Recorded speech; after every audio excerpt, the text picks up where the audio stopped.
Measurement എടുക്കുന്ന സമയത്ത് കറക്റ്റായിട്ട് പറഞ്ഞു തരാത്തതുകൊണ്ട് ക്രിസ്മസിൻ്റെ തിരക്ക് പിടിച്ച സ്റ്റിച്ചിങ്ങിൻ്റെയും വർക്കിൻ്റെയൊക്കെ ഇടയിൽ സ്റ്റിച്ച് ചെയ്ത് കഴിഞ്ഞിട്ട് ശരിയാക്കാനായിട്ട് വീണ്ടും കൊണ്ടുവന്നൊരു പർദ്ദയാണ് കേട്ടോ ഇത്. മെഷർമെൻ്റ് എടുക്കാനൊക്കെ ഒറ്റയ്ക്ക് വരുന്ന ആളുകൾ എന്തെങ്കിലും കുഴപ്പമുണ്ടോ എന്ന് കാണിക്കാൻ വേണ്ടിയിട്ട് ഒരു ഗ്രൂപ്പ് ആളുകൾക്ക് മുന്നിലാണ് കേട്ടോ ചെന്ന് നിന്ന് കൊടുക്കുന്നത്. ആ കൂട്ടത്തിൽ നിന്നും ആരെങ്കിലും ഒരാൾ കുറ്റം പറഞ്ഞാൽ പിന്നെ നമുക്കതൊരു തലവേദനയായി മാറും കേട്ടോ. അങ്ങനെ ഒരു സംഭവമാണ് ഈ ഒരു സ്ലീവിൻ്റെ കാര്യത്തിലും സംഭവിച്ചിട്ടുണ്ടായിരുന്നത്.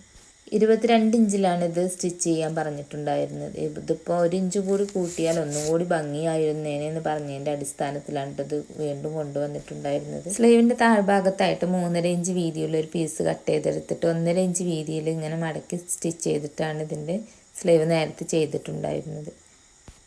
ഇനി അതിന് താഴെയായിട്ടൊരു പീസ് കൂടി അഴിച്ചെടുത്താൽ ഒരു ഭംഗിയും ഉണ്ടാവില്ല കേട്ടോ. അത് മടക്കി തയ്ച്ച ഭാഗം അഴിച്ചെടുത്തിട്ട് കുറച്ചുകൂടി വീതിയുള്ളൊരു പീസ് കൊടുക്കാൻ ഈ ഒരു സ്ലീവിൻ്റെ കാര്യത്തിൽ നടക്കില്ലായിരുന്നു. കാരണം അത് അഴിച്ചെടുക്കുമ്പോൾ അതിൻ്റെ മുകളിലായിട്ട് ചെയ്ത വർക്കിൻ്റെ നൂലുകളൊക്കെ പൊട്ടിപ്പോകുമ്പോൾ ആ ഒരു വർക്ക് കൂടി ഒന്നുകൂടി ചെയ്തെടുക്കേണ്ടി വരും. അത് കാരണം മടക്കി സ്റ്റിച്ച് ചെയ്തിട്ടുണ്ടായിരുന്ന ആ ഒരു പീസിൻ്റെ താഴ്ഭാഗത്ത് നിന്നും സ്റ്റിച്ചിൽ തട്ടാത്ത രീതിയിൽ അതൊന്ന് കട്ട് ചെയ്തിട്ട് വീതി കൂട്ടിയെടുക്കുകയായിരുന്നു.